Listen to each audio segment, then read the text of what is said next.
Did you start taking it to another level after that?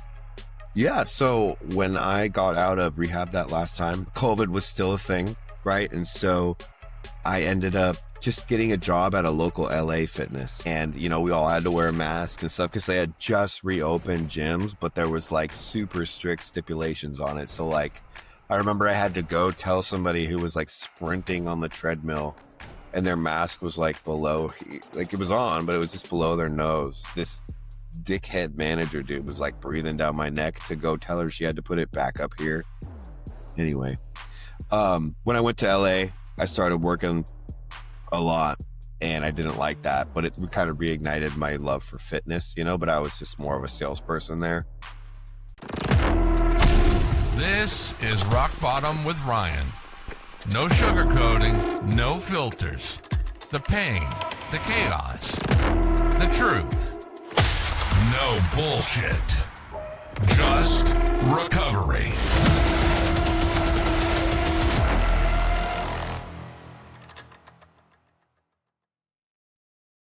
Hey everyone, I just want to say that this episode is brought to you by Sober Strong Apparel, our proud sponsor. It is not just lifestyle wear, it's battle gear. Heavyweight tees, hoodies, and gear for the ones who draw a hard line. Clean, sober, no compromise. We rep sobriety like a badge of honor, and every piece you throw on says you're a part of the crew that doesn't back down.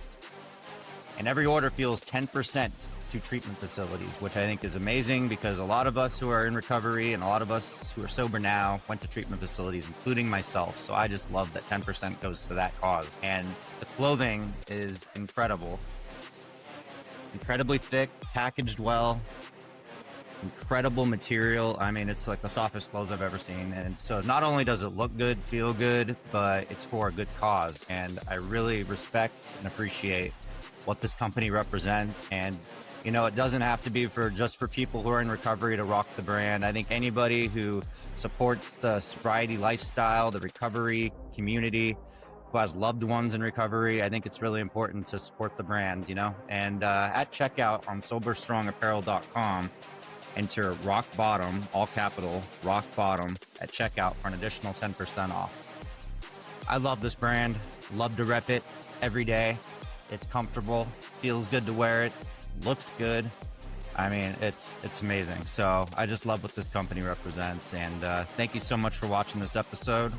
Have an amazing day and a happy holidays. All right. Welcome to another episode of Rock Bottom with Ryan. I'm here with my guest here, Harrison, today. Harrison, how you doing? I'm doing well, man. How about yourself? I'm doing well. It's a good Monday morning. Christmas coming up. I'm excited. Not first sober Christmas, but first one. I had a sober Christmas last year, but I just gotten out of treatment, so it was like really not as exciting. But Right. So yeah, happy sober Christmas to everybody. And so this is a recovery podcast, and a lot of times I like to have people kind of share their stories, a little bit about your background, your childhood, kind of how you grew up, and then what led to your drinking and drug use, or drinking and or drug use, and then kind of leading into where you're at today. So I'd start with what's your sober date? Yeah, sober date is November 18th, 2020. Okay, cool. So you got a little over 5 years then. Yep. Awesome. Congratulations. What was your drink or drug of choice? I was heroin. Heroin. So, okay. So was heroin the worst, or was that just part of it, or did you have any other, that was mainly what you were? Yeah, I mean, that was by far the worst. I mean, I don't know if it can get much worse than that. You know what I mean? Oh, okay. All right. Well, I'm curious because I've had a lot of people on the show now, and I haven't had anybody who was strictly heroin. A lot of it's been a lot of alcohol, a lot of cocaine and stuff like that. So this will be, might have a lot of questions for you. So, yeah, because I am not educated on what heroin is like. A little bit about fentanyl, but not heroin. So, got it. So yeah, could you kind of take me back into like maybe what your childhood was like, how you grew up, and then kind of things leading up to using heroin the first time? Yeah, man, absolutely. So I was raised in a good home. I still have a good relationship with my parents today. I'm very grateful for that. I was raised Christian. We always had everything that we needed. We were never in need of anything that we couldn't have. I was homeschooled for 10 years. And then when I got into high school, I really wanted to have more of a social life, really wanted to kind of get out there. So I just got dropped into high school, or, as a sophomore. And that was quite a culture shock. You know what I mean? Yeah. Yeah. Homeschool is a public school. Yeah. Yeah. All of a sudden there was girls, parties, all the stuff. So I ended up doing that. And I went from being a very good kid to being pretty much a punk ass pretty quick, Really?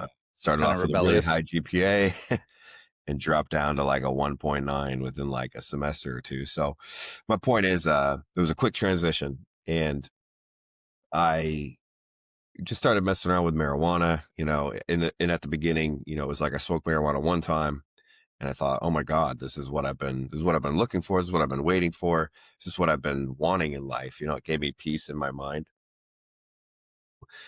From there, I just started smoking every day, and I was a functional stoner. So I was doing, I was working out, 4, 5, 6 times a week at high school, and just, I'd bring food with me when I'd go smoke weed with my friends. I'd bring like peanut butter and a knife and jelly and just make sandwiches so I wouldn't get hungry and lose my gains. Yeah. So yeah, pretty silly, right? Yeah. No, that's cool. And, so it just kind of escalated from there. I just kept doing more drugs, partying. And for a while, it was fun. I still look back at the years from 16 to 20-ish as some of the best years of my life. But then when I started to transition into the heavier stuff around 22 years old, that's when things kind of got dark. You know what I mean? Yeah, that's what we try to say sometimes when I'm hearing about everybody. A lot of the stories on my show are tend to be dark, but I try to remind us, not we did it. We had fun at one point doing some of these things. I'll admit, Oh, yeah. sometimes it wasn't all bad, but I Yeah. mean, I know the outcome and the aftermath and like the rock bottoms were obviously not, were obviously the dark points, but I'm sure somewhere in there for all of us addicts, it wasn't always horrible. We were with friends. We had some experiences, but still, it always leads to our demise. It seems like so. Yeah. So how did marijuana graduate into heroin? Like, what was the first time using heroin? Like, Yeah, man. Great question. And, it's funny because I was never one of those people who thought marijuana was a gateway drug. I'd say it has more to do with me and the way that I am than it does with marijuana or heroin. It was just, I always needed something more. I was always looking for the next best high, the next best thing that would make me feel better. And, particularly with heroin, it wasn't like I just stumbled upon it. A friend and I were trying to buy a Percocet. I remember like a long time ago, we were trying to purchase Percocet and the dude ripped us off. Right. And so we were like kind of disappointed, and my friend was like, hey, just saying, heroin's kind of the same thing. So why won't we just do that? I can get that right now. And then we argued for about 40 minutes, and then I let him convince me, right? I had a part in it for a long time. I blamed him, but I had a part in it.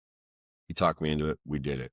So so what yeah, was it? What was it like? What was the feeling exactly? actually, it was terrible at first. It made me sick, super sick, man. I mean, like not to be too graphic, but I would take a hit and like almost instantly throw up. It tastes like bleach with Lay's potato chips or something. You know what I mean? It was just disgusting.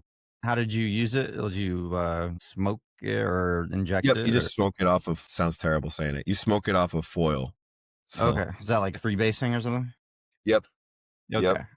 Okay. So I don't know if I've ever done that, but so like does it like take away all your worries, all your pain? Just It just. I try to explain this to people. It's like a three. When you drink and you take like 3 or 4 shots and you just kind of feel relaxed. You're not drunk. You're just kind of relaxed. yeah. That's what it's like, only a little bit stronger, right? It's not like this super great feeling. It's more so just a relaxing feeling that you want to have all the time. Were It you was never super strong to me. were you like hooked right off the bat, or were you kind of was it gradual as far as like Yeah. were you taking like in between? Were there a lot of times in between using like, oh, this is just a recreational thing for fun every now and again, or did it go straight into Yeah. like full blown use? So for me, it was like I tried it a few times and I didn't like it. I didn't like the way it made me feel. It made me too sick. And then, I just kept kind of once a month, just messing around with it. Sorry, I have some mild head cold. You'll have to forgive me. No worries. There's something going around right now. Yeah, sorry about that. Oh, it's okay. But I didn't really like it, but I was heavily smoking marijuana. So then I actually discovered that I could make my marijuana high very intense if I smoked heroin too. And it would Okay. actually conserve my heroin. So I actually became addicted, quote unquote, in the beginning to both of them at the same time. And that made my marijuana high like 10 out of 10. It just skyrocketed. Like I could just, sounds terrible, but I would smoke heroin, smoke marijuana, and then be just in a cloud. Does that make So, sense? how old were you at this point, do you think? About 24, Okay. 23, 24. Were you primarily using with groups of people or with a friend, or were you doing a lot of this alone? Well, in the beginning, me and that friend that I tried, so he was like my best friend all through high school, teen years, and everything. He's now sober today as well, you know. But in the beginning, we were very close and we trusted each other a lot, and we didn't think heroin was a big deal, as stupid as that may sound. So we would do it a lot together in the beginning, but then after about a year, heroin's kind of a loner drug, man. Like I don't want to hang out with people who do heroin. Yeah. Yeah. And it was really just me. Yeah. Okay. Where are you from, by the way? Washington State. Same here originally. What part of Washington? Well, I grew up in Buckley, but now I live in Tacoma. What Oh, about okay. you? I grew up in the Seattle area, so I went to high school over in the Bellevue area, and yeah, and then went over to Pullman for Washington State for college and stuff. So, Oh, that's awesome, dude. yeah, So but right that's now where I live in North Idaho, so yeah. nice. Good move, dude. Idaho is like Washington on steroids. Pretty much. Yeah, yeah, no, I miss Seattle sometimes. I miss some parts of it, but I mean, I could also go over there at any time and know about 10 drug dealers and stuff. So, I mean, it's probably not good for me either. Super funny you say that. That's where I would go to get high. Yeah, no, I know.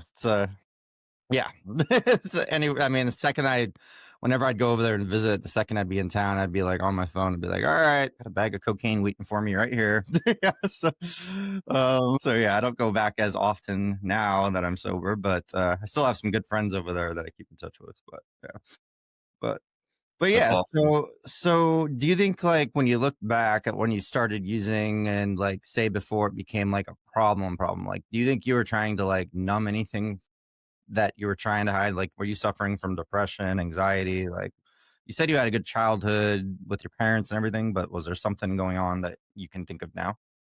Yeah, yeah, for sure. I was going through some weird stuff when I was a homeschool kid, just from like needing kind of having like a validation wound, feeling like I needed to be noticed more than I was. And so I would find like ways to get validation, like sounds kind of weird, but like even with things like social media when I was a kid, like I was like addicted to MySpace, because I felt like that was my way to connect with the real world. And so, it sounds silly, but at the time, I was like a 13-year-old kid. I didn't know what was happening. And it did really help when I smoked marijuana. It just calmed all of the voices in my head, if that makes sense.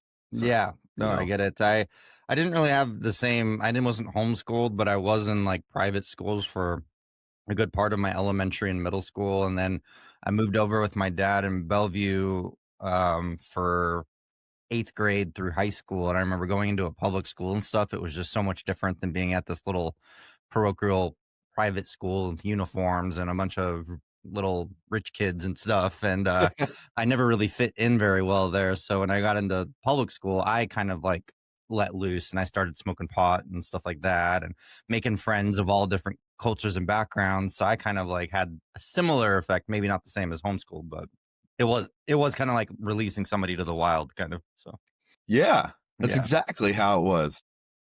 So, yeah, so, like, how, did you say so that you just went through high school, you ended up, graduating fine? Did you go to college or anything, or Yeah, so I graduated high school, almost barely actually, but I did.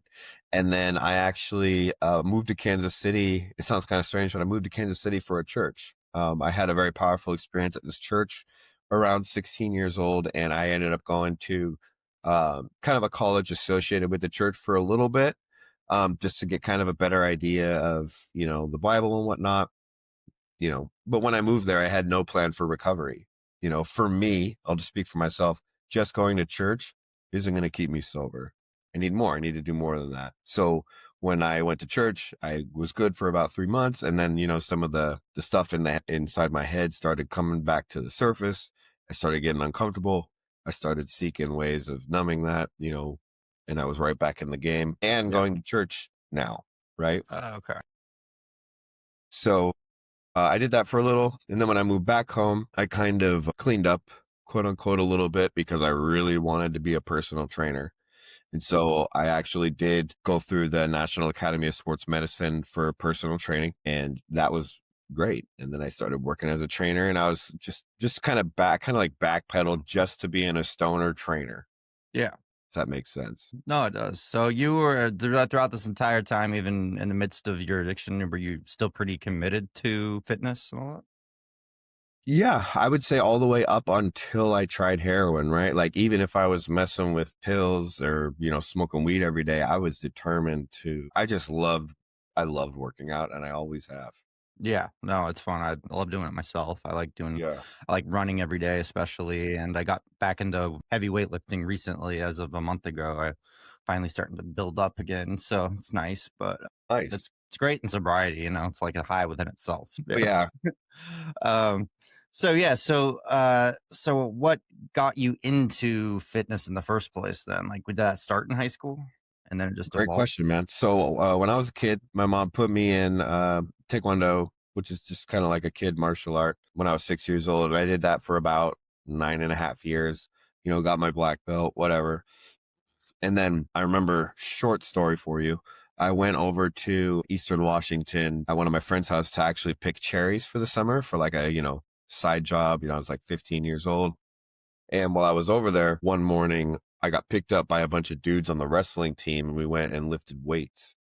And that was like the first time I ever did it. And I remember just being like, this is the shit. Like, I Wow. love this. And so that day changed my life. Ever since then, I went home, I quit Taekwondo, and I just started lifting weights. And I've literally done it off and on ever since then. Awesome. So that's really cool. So yeah, I got really into weightlifting. I think I was really scrawny in high school, and then I think my dad would make comments. He's like piano string arms or something like that. I was a big soccer player and stuff. I was fit. I thought I looked fit, but as soon as I got to college, I started discovered creatine and started lifting weights, and I was like, oh wow, I'm actually gaining muscle, and I just got into it ever since. So yeah, Nice, dude. Yeah. it's a very healthy addiction for sure. So yeah. Yeah. So yeah, so when did like your heroin use evolve into the point where you're kind of like, I need to stop? Like, did you have a bunch of times where like you quit, got sober, relapsed, or how'd that whole process of quitting go? Oh, yeah. Hell yeah. I had a lot of those. For me, when I first got into it, I was good, quote unquote. You know what I mean? I'm like, this isn't a big deal. I'm still going to work as a personal trainer. I'm still going to do fun things. It's just something that I like to do on the side that's kind of fun, right? It took about a whole year from the very first time that I did it to, you know, a year later. Now I'm starting to go to Seattle like every day, and I was making the drive from Buckley to Seattle, man. And that's like a crazy drive to be doing every day, sometimes multiple times a day. Yeah. How far is that? I don't know in distance, but I know that it takes about an hour and 10 minutes with no traffic one way, Wow. you Okay. know? Yeah, that's So a if commute. there's traffic, you're fucked. So, I mean, for me, it was like it started out not so bad. Then I got to a year. When I got to a year, I was going out there every day. And then slowly I started to kind of disappear from my training job. I had like one or two clients, and I got fired from the gym. They were like, bro, you're not doing anything. I was like, I didn't really care. I was starting to really get in the grips of heroin. And by this time, marijuana was starting to slowly leave the picture, and it was just becoming heroin. Alcohol, I didn't care about alcohol. It was just starting to kind of hone in. And then from there, I mean, I lost my training job and I went to rehab once in 2017. That didn't work. I didn't want to be there. I went again in 2018.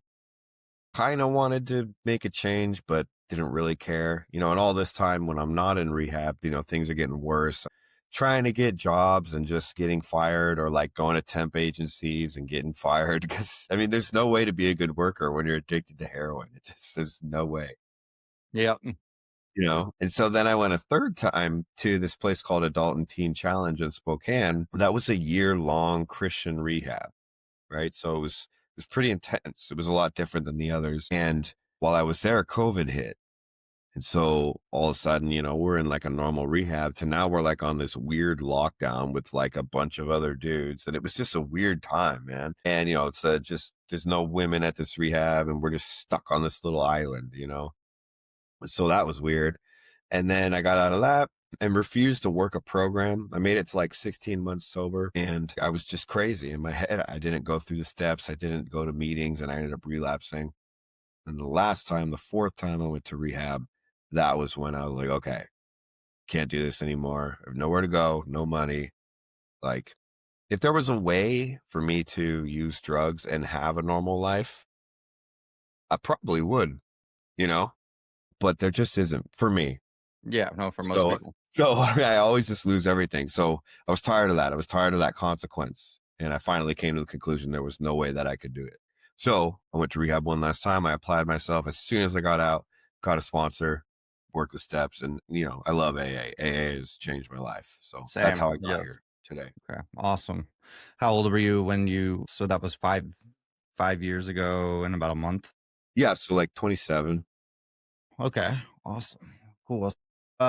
So it sounds like you're in rehab. Did you kind of come up with a plan as far as not just going to AA, but how you were going to start getting into, I see on your Instagram all about fitness and all that. Did you start taking it to another level after that? Yeah. So when I got out of rehab that last time, COVID was still a thing. Right. And so I ended up just getting a job at a local LA fitness. And, we all had to wear masks and stuff because they had just reopened gyms, but there was like super strict stipulations on it. So like, I remember I had to go tell somebody who was like sprinting on the treadmill and their mask was like below, like it was on, but it was just below their nose. This dickhead manager dude was like breathing down my neck to go tell her she had to put it back up here. Anyway, when I went to LA, I started working a lot and I didn't like that, but it kind of reignited my love for fitness, but I was just more of a salesperson there. Ended up leveraging that job to get a different job at a gym called Northwest Fitness and worked there as a manager, assistant manager for a while. And I really didn't like managing stuff. It was kind of killing my love for fitness. So anyway, November 2020, I switched back to being a trainer at Northwest Fitness, and I was a trainer there ever since November. Yeah, right around November 2020. And then I started to, November 2021. And then I started to transition back into training. Oh, okay. Yeah. Awesome. So, how did you feel like your relationships were with like your family back when you were in the midst of your addiction, family and friends? And then how did that change when you got sober? Yeah. Oh, man. Yeah, that's a rough one. So, I mean, I was a piece of shit. You know what I mean? Like when people are using, I'll speak for myself, when I was using, I was a liar. I was dishonest. I wanted to still be there for people. I wanted to still be friends with people, but I had to have my drug first. That always came first. So when it came to my family, I mean, I was doing things I definitely shouldn't have been, and it wasn't, they were always supporting me, which I'm super grateful for, but they had to kind of support me from a distance. You know what I mean? And then, when I went through the steps in AA, I was able to amend some of those situations. And now we're super close. I'm going there. I just actually stayed up late ordering gifts on Amazon last minute. Awesome. For my family, I had to go to the ones that'll get here before Christmas. It's like all little Yeah, green. another feeling, the last minute stuff, but Amazon comes through for that stuff. So it's Yeah. good, especially in the Seattle area. Yeah. Yeah. Yeah. Absolutely. That's good. So your relationships got better. How about significant others and stuff like that? Did you have relationships while you were in the middle of your use with say somebody that was using with you, or did you cover it up really well in your relationships, or how'd that work? Yeah, well, for me, there was no covering up, nothing. I mean, you could just see me and know, but I didn't date, in the very beginning in 2015, I had a girlfriend, but that was very early on. As far as when I was actually in the addiction, I wasn't dating nobody, dude. I was in Yeah. no shape. I don't understand how people even do that, to be honest. Unless the person's using with you and you're just, Yeah. codependent users. Yeah. Yeah. Yeah. No, I get But it. she's gonna So steal your shit as soon as you turn around? exactly. That's pretty much how it goes. Yep. I know. I was just when I had relationships that were like cocaine based, relationships or drinking based relationships, it was always kind of like, oh, you're snorting all my stuff, but you have your own bag too. That's really nice to know. It's like that's cool. But yeah, no, I just no, nothing good comes from relationships where you're using anyways. So it's almost best that you're doing it on your own and not bringing somebody down with you, kind of thing. Yeah. Yeah. Yeah. So yeah, so like as you gradually like can you describe like the last time you used and what was going through your head? But yeah. Before I went into treatment this last time, it was like this recurring thing where like I would, text my dealer, and he was, dealers aren't the most upright citizens in the world, right? So Not always fun. I mean, you never knew what you'd get. He might answer right away. He might answer in 4 days. He might never answer, right? So, I remember just honestly just basing my whole world around getting a text back from my dealer. But I knew that on some level he would normally always eventually come through, and the stuff that he had was normally always pretty good compared to other people. So I would kind of just go to this one dude, and he would just take forever. But I remember, getting texts from him and then starting that long drive. And it was like a whole process. It was like once I started the drive and started getting closer to Seattle, it's like the dopamine would start hitting. I'd get that anticipation, and then I would go get the drug, and I'd wait, I would wait forever first, which was all kind of part of the game, as I'm sure maybe you've had a similar experience. And then I would get the drug, and then I'd go smoke a little bit. And every time toward the end, even in the middle, but toward the very end, it was like, it was just making me feel normal. And that was Yeah. where it got me, like, this is not right. Yeah, when you're just Not doing right. it to kind of chase the high, but in the end you're just not even feeling the high anymore. Yeah. It's when you know your That's brain what can't really handle much more. Yeah, that's what killed it for me. And so, but then that's the messed up part about addiction. The very next day when you run out, you want to go get it again. Yeah, I know. And I had the same kind of effect on alcohol. Like every time I would hit my rock bottoms, which were so many of them. I mean, I wish I quit like, you know, 15 years ago if I could, but every time I'd go on like a bad bender, and it got to the point where I'm drinking so much only to get rid of the withdrawal symptoms, but I'm not feeling anything anymore. I'm not enjoying it. I'm just trying to get rid of the shakes. And it's hard enough drinking a bottle when you're shaking and you can't Yeah. function. And then finally those go away and you're like, okay, I'm just gonna go to bed. And then you wake up and it's the same thing all over again. So Right. it's just exhausting trying to like maintain that and chase that high. And it's like, yeah. So I myself, I think I tried heroin one time. I think back and I was on a trip in San Francisco and I tried it. I didn't feel anything. I don't even know if I did it right or whatever. I think I just smoked it somehow, and I Mm. don't remember if it was off foil or what, but I just remember I felt kind of like relaxed, but I didn't like it wasn't enough for me to go back and try it again. Yeah. Yeah, I know it. And I've never, I took a Percocet one time and it made me throw up, so I never tried a painkiller ever again. So I don't know why that genre of drugs never got me, but I mean, if it would have, I probably wouldn't be alive right now because of my addictive personality. Sure, sure. Yeah. But so yeah, so like what was like the hardest part, like say when you went into treatment, what were some of the difficult things that like your counselors and everybody had you address that were like tough to approach?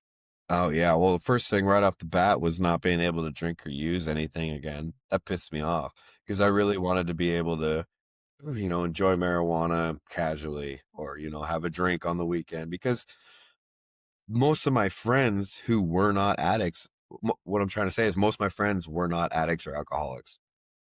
I didn't hang out with a lot of addicts or alcoholics at that time. So I had this idea of like reinventing myself and just coming back as somebody who casually drank, like who I used to be when I was 20, 21. But there ain't no way in hell I would be able to do that now. But you never Oh, had like an issue with alcohol though.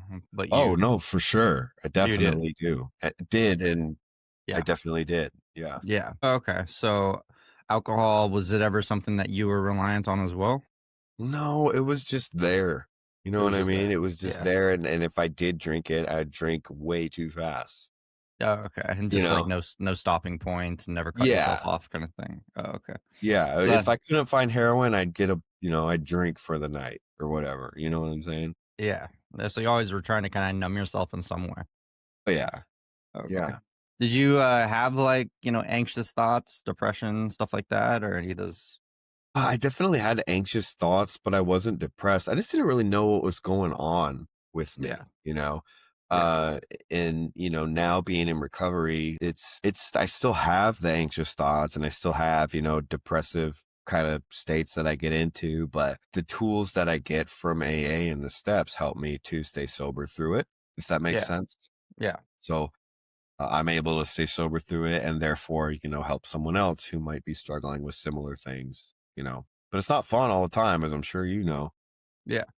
No, not at all. No. I mean, I remember when I first went into treatment, one of the first things they asked me to do was I talked to my counselor, introduced myself. I'm like, hey, he's like, you're probably going to be here for 60 days, but if all goes well, maybe you can cut out, leave a little sooner. I'm like, okay, well, I'm committed this time because I really want to quit.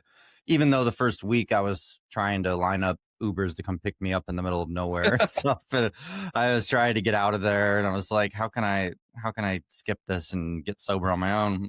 But then the longer I was there, the more I started realizing the stuff they're having me do is actually helping. Like the first thing they asked was write a letter to your sister who passed away. My sister passed away of a fentanyl overdose. So I was like, I guess I haven't really processed that yet. And that happened, about 5 years ago. And I was just kind of like, okay, well, I finally have to process that. So I wrote her a long letter and I read it to a group of strangers that, were in the same position as me. And I started to feel just a little bit better that I finally got some of my emotions out a little bit. Yeah.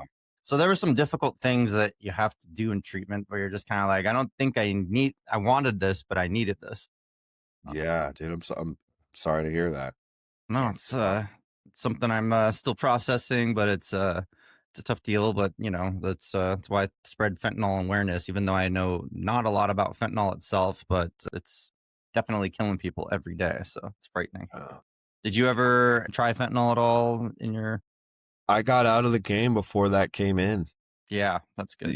Just from what I hear, not that I care, but from what I hear now is you can't even really get heroin anymore. It's just more fentanyl everywhere. Yeah. Did you I've heard that heroin withdrawal is, like, incredibly painful and annoying and, like, really traumatic situation. Like, what was it like for you going through those, or did you ever make sure you didn't go through those?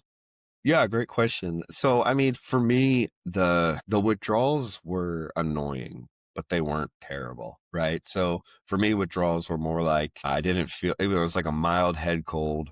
But I guess what withdrawals did for me more was just really make me fiend super hard for the drug, but not to, get these symptoms to go away. I just wanted to get high, right? Yeah, you know I was lucky in that way. I never experienced super gnarly withdrawals.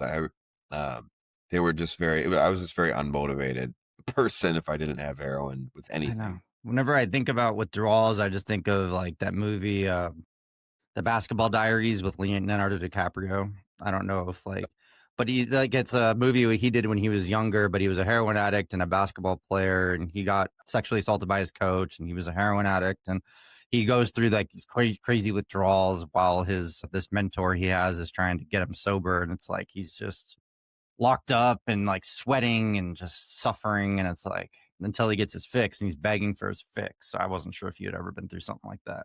No, yeah, it didn't look like that for me, fortunately. Fortunately. Did you Yeah. ever feel like you got came close to overdosing? Did you ever like get to that kind of scare?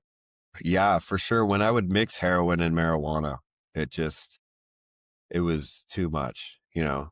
I remember my heart would be racing and I would just jump into the shower thinking Oh, that okay. would save me. And, Wow. I would shower and then I'd like think I felt better, but yeah, there were a few times, and it was always just with the heart rate. I would just get this weird feeling, Yeah, like, man, I've smoked too much this time, or luckily I never transitioned to IV use, that's so good. I was able to stay out of that game, thank God. Yeah, which I guess is probably a more likely to help you overdose if you do IVs. Yeah, so I've never touched a needle in my life either, thank God. Because I mean I'm covered in tattoos, but I'm frightened of needles, so it doesn't work out. But yeah, so like what's like going into say AA to get off of things like heroin and stuff, like what do you get out of that group? Like what's the primary reason that you feel like that's helped you be successful? God, man, I could talk forever about this. I'll just speak from my experience. I mean, it's they have in AA, they have what's called the big book, so it's literally just a big blue book, and Oh yeah, I'm talks. a dedicated member. I go every day. I love it. Oh, so Yeah, okay, I'm yeah, saying, I'm yeah. sorry, I didn't know. That's all good. Yeah. So for me, I mean, going through the steps changes you, right? And admittedly, I did it about 3 years ago. I think I'm about to go through them again, because that's kind of a thing. But I mean, steps one, two, and three were easy, right? I knew I was powerless. I already had a background of being a Christian. Jesus is my higher power, right? I don't push it on people, but just for me. And, I had that background. And once you get into step four, you start writing down all the stuff that was still in here. You know what I'm saying? And, Hmm. five, six, and seven, admitting it to someone else and then turning it over to God. That process is hard. Like, I have mad respect for anybody who actually goes through the steps thoroughly. Like, it's kind of like a job when you're doing it, It is. It's a like, full-time job. it's hard. Yeah. And then, with 8 and 9, it's like making that amends list and then doing it. That was by far the gnarliest part of the whole thing, calling people that I wronged, calling, organizations that I wronged, or whatever, and trying to make amends. And I did do my best to do it thoroughly. That, 1 to 9, man, that's hard. That's hard work. Yeah. Like, normies don't have life easy. I'm not saying that, but they don't understand what what it's like. Like, it's Yeah. hard to do. Yeah. And so, and then doing 10 and 11, doing that inventory at night, which admittedly I have not done in a really long time. Yeah. But 11, I try to do daily, prayer and meditation, just all those steps together. It's just what the book talks about of the obsession to use will be lifted.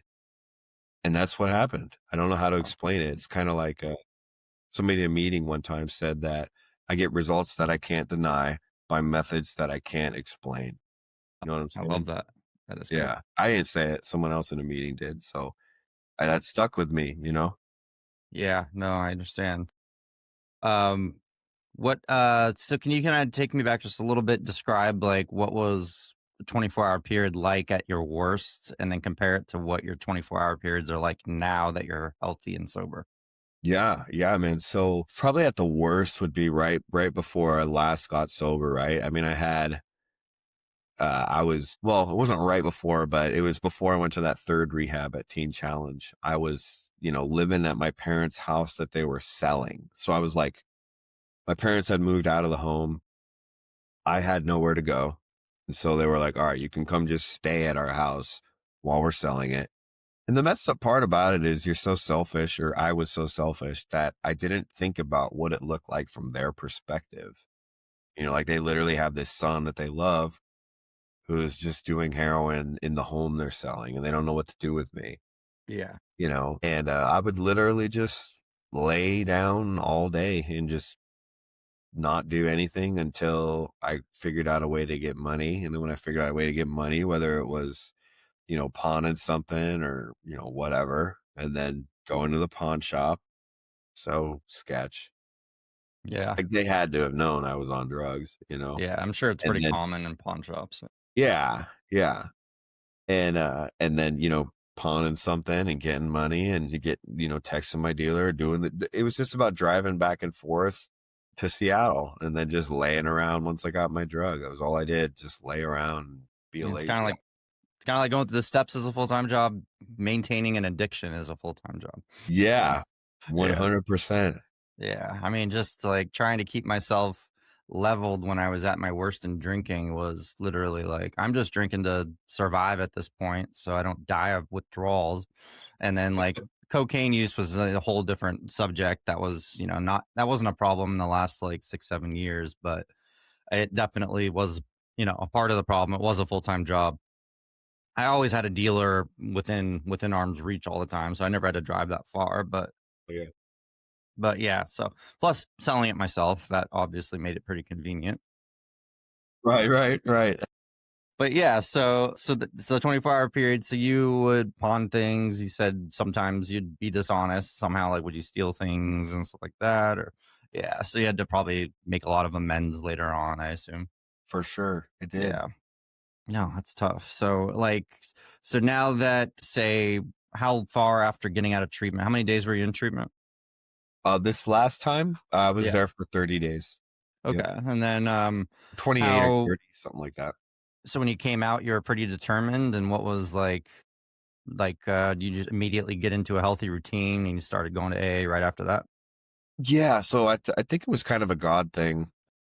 What Before I relapsed that last time, like after the third time in treatment, but before the fourth, I was actually visiting a friend in an Oxford house, and I met this dude uh, who became my sponsor later. And I don't know what it was. I couldn't put my finger on it, but when I talked to this dude, he just kind of gave me some straight talk because I was telling him how I didn't think meetings were for me. This was before I got sober, or before I relapsed and I was still sober, but just living in my head. And I told him meetings aren't for me, blah, blah, blah. And then he kind of just told me some hard truth like, hey, man, that's not the way. You're not going to make it like that. Yeah. And, he was a Christian too. And you know, we had a similar background, and something about what he said just kind of stuck with me. So I knew when I went to rehab that fourth time that I was going to pick him as my sponsor right when I got out. And I just was tired of the consequences of using. It's not like an addict doesn't want to stop getting high, but the consequences of using were just so horrible. They had gotten so horrible that I was like, okay, I just can't keep going this way. But I was Yeah. like defeated. I was done. Yeah. Understandable. Okay. So what is a 24-hour period like now then? Like just Yeah. so you wake up in the morning and how do you go about your day? Yeah, yeah. So I mean, man, it's so different, right? So I wake up and I would be lying if I said I pray and meditate every day. I don't, but I do try to do it often, right? Life gets crazy, but I do try to, make that a priority. So like I'll wake up and I'll have, my breakfast, and then normally I'll pray, meditate, do some kind of reading. And then I just get right into my work day, right? I work for myself now. I have my own business helping people in recovery get healthy and restore their bodies because there's a big need for that, man. That's why I kind of niche down to people in recovery because I know so many people in recovery who get all this stuff back, but their health just continues to dive down. And so, whether I'm making content, talking to people, doing calls to talk about my program or just coaching my clients, that's what I spend the majority of my time doing. And then, I focus on my own goals. Like right after this, I'm probably going to take a break and do my own meal prepping because I didn't do it yesterday, just so I have all my food for the week. AA meetings, I have lots of friends in AA. All my friends are basically sober and in the program. So that's kind of what life looks like today. That's Church on awesome. Sunday when I feel like it. That's awesome. No, I like it. So you think spirituality sounds like it has played a big role in your recovery? For sure. Just with the background that I have, and I'm not trying to be preachy. It's just I had some pretty powerful experiences that kind of made me shape the beliefs I have today. That's good. Yeah. I mean, I'll admit I had a little, I don't know, I wouldn't say resentment or animosity towards my religious side or towards God for a long time because I used to always look at it like, all this bad stuff happened to me. All this, like, I had this crappy childhood, this and this and that. I mean, it wasn't all bad, but like, that's the thing. I always focused on the negative. So I was like, when I got into, say, the program and like went to treatment and was going to dedicate myself to AA and stuff, I was like, I'm just going to avoid the whole spirituality part because Uh, it says God like 4 times in the 12 steps. I'm like, I don't want anything to do with that. But I feel like I did have some kind of spiritual awakening. I mean, like when I was in the hospital, my last and final time because of drinking and withdrawals, I, had this lady come in who happened to be a nun at the private school I was at in elementary school. And she came in and she usually reads her rights to people that are passing away. And she saw my name on a computer and she's like, okay, I recognize that name, Ryan, in my last name or whatever. And she recognized it from 30 years prior and went and visited me and prayed for me every day I was in the hospital until I went to treatment. And I was like, and I was telling myself before she started visiting me every day, I was telling myself, I'm going to get out of the hospital and I'm going to quit on my own. But the more she kept praying for me, the more I came to my senses. And I was just like, you know what? I'm going to do it different this time. What's 45 days when I've wasted this many years using? So I'm just like, all right, I'll do this. And then, so I feel like that was an awakening within itself. And then something happened in treatment where I just felt after a week of being there, I just like all of a sudden just felt all of my worries go away. And I felt like that right there was a spiritual awakening. And then I go into the AA program and I walk in and there's a bunch of people. I walk into the room and there's people laughing and shaking hands. I'm like, these are all people that were like miserable at one point and they're happy. Like, what the heck is this about? So I yeah. was just like, I got to do this. So, I mean, I felt like it all added up and it really started making me think of, maybe I have a higher power. And since then, I'm like, higher power this, higher power that. Yeah.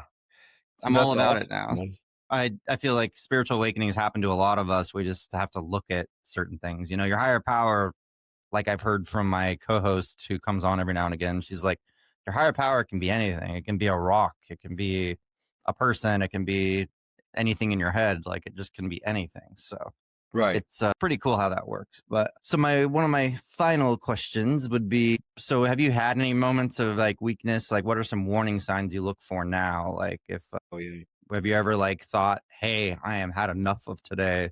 I really want to use and had to stop yourself or any close calls? Yeah, I mean, so in the beginning, for like the first year, I was calling my sponsor all the time, just because I was crazy and I needed a lot of help.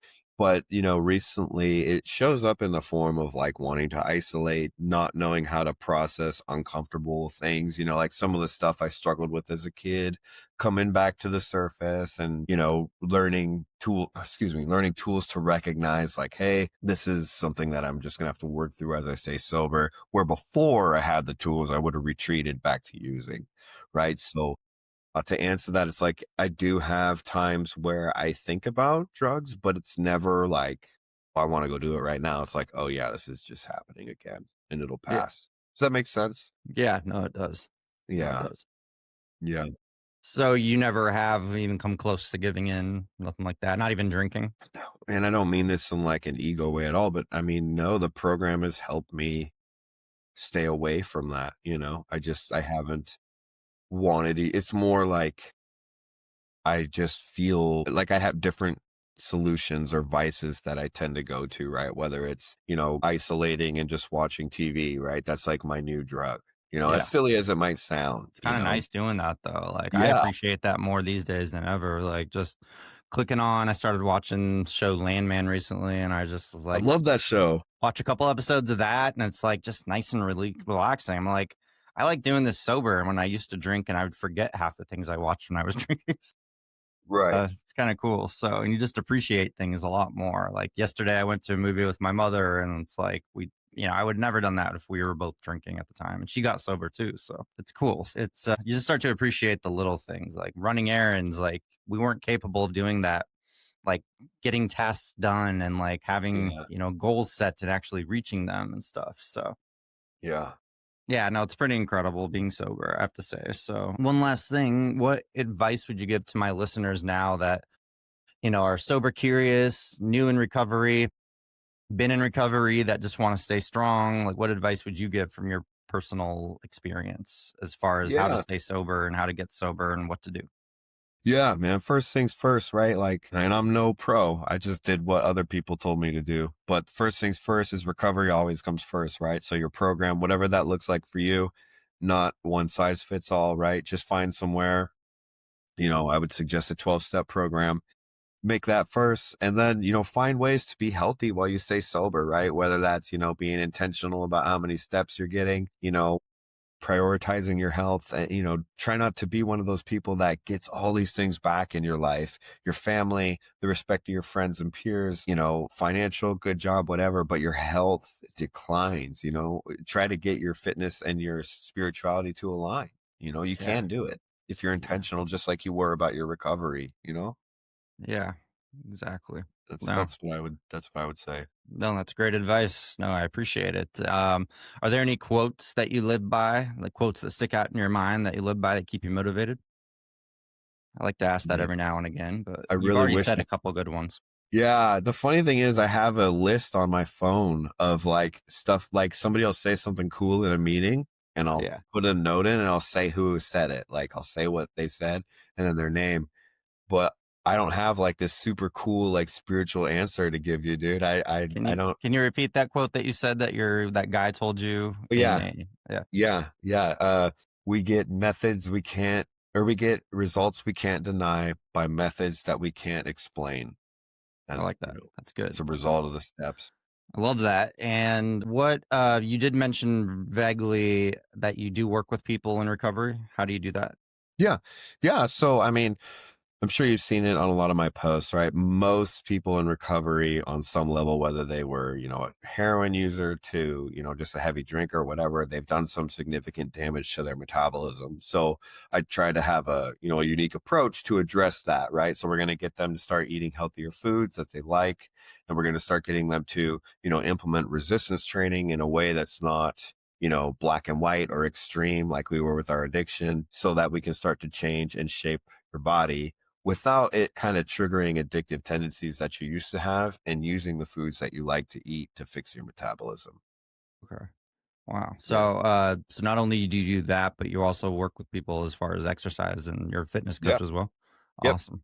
So obviously everything you're doing is healthy for the mindset and physical. Yeah. Yeah. For sure. But I always like to remind people that fitness isn't your recovery program, or at least it couldn't be for me. That couldn't keep me sober, right? It's something that complements a program that you're already doing. You know what I mean? Yeah, exactly. Okay. Yeah.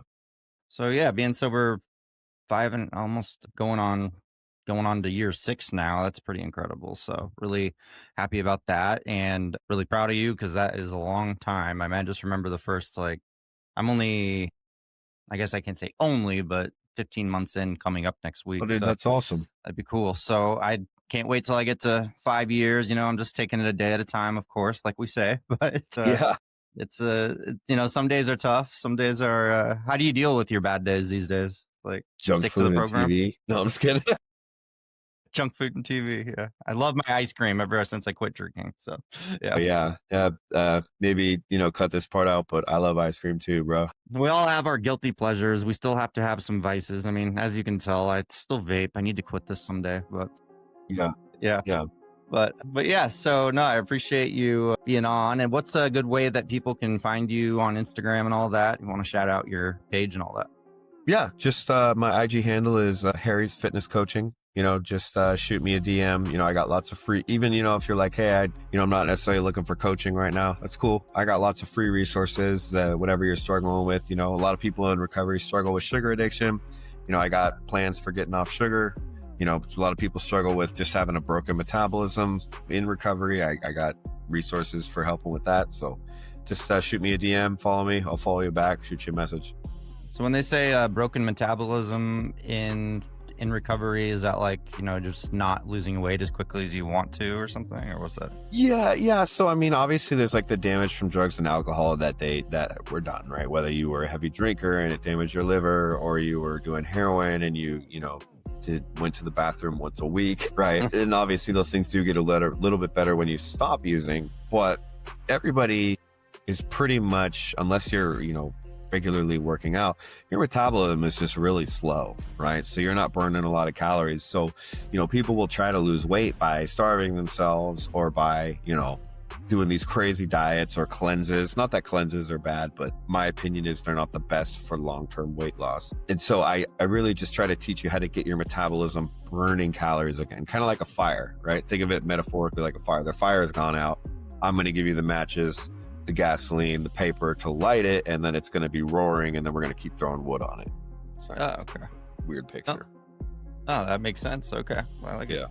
All right. Well, thank you so much for being on, and appreciate all your honesty and giving us your background and where you're at now. And there you heard it. Everybody wants to reach him on Instagram. His name's Harrison. And yeah, thank you so much for being on the show today. I really appreciate it. Yeah. Thank you, Ryan. Thank you for having me. I also appreciate it. Thank you. Thank you. Yeah. All right. Rock Bottom with Ryan. No bullshit, just recovery.